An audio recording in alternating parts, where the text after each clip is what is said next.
বাংলাদেশ ক্রিকেটের পোস্টার বয় সাকিব আল হাসান। রাজনীতি, অর্থনীতি নানা কারণেই বিতর্কিত তিনি।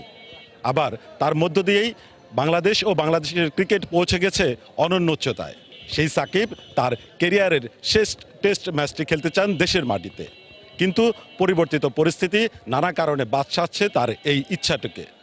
এ নিয়ে কি ভাবছে তার সমর্থকরা, আমরা সে বিষয়টি জানার চেষ্টা করব। আমি একজন ফুটবল খেলোয়াড় হিসেবে আমি ক্রিকেটকে ভালোবাসি। আমি সাকিব আল হাসান যদি দেশে না থাকতো, আমরা বিশ্বের দরবারে ক্রিকেটটা এত পৌঁছতো না, বাংলাদেশের এত সুনাম হতো না। তাই আমার ইচ্ছে, যেহেতু সে অবসরের একটা ঘোষণা দিয়েছে, তাই আমি চাই সাকিব আল হাসান বাংলাদেশে যে একটা টেস্ট খেলা হবে, সেই খেলাটা বাংলাদেশে খেলে তারপরে অবসর গ্রহণ করুক, এটা আমার হলো ইচ্ছা। তাকে তার প্রাপ্য সম্মান দিয়ে আসলে অবসর নেওয়াটা আমরা এটা প্রয়োজন মনে করি, কারণ উনি আমাদের দেশের জন্য অনেক কিছু এনে দিচ্ছে। খেলোয়াড় হিসেবে উনি দেশের জন্য অনেক কিছু করছে। 65% পর্যন্ত বিদ্যুৎ বিল সাশ্রয় করে আপনাকে রাখে প্রশান্তিতে। ওয়ালটন ফ্যান হাওয়া বদলে দেয়। আমাদের সবারই দাবি উনি যেন দেশে এসে টেস্ট ম্যাচটা খেলে এবং কি ওনার যে সম্মানটা এটা যেন দেওয়া হোক। সে দেশের জন্য যাকে করে গেছে এটা তো ভোলার মতো না। সাকিব আল হাসান অনেক কান্ট্রিতে আছে যেগুলা সাকিব আল হাসানের নাম বললে বাংলাদেশ অটোমেটিক এসে পড়ে।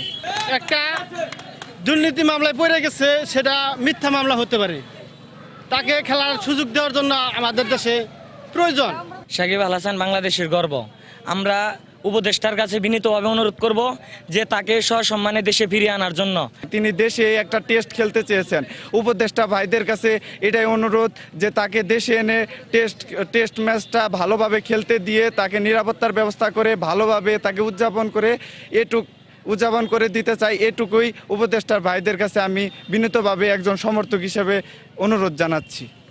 শুনছিলেন টাঙ্গাইলের ভূঁইয়াপুর থেকে সাকিব আল হাসানের সমর্থক এবং সমালোচক যারা রয়েছেন তাদের প্রতিক্রিয়া। Sohel Talukdar, DBC news, Tangail.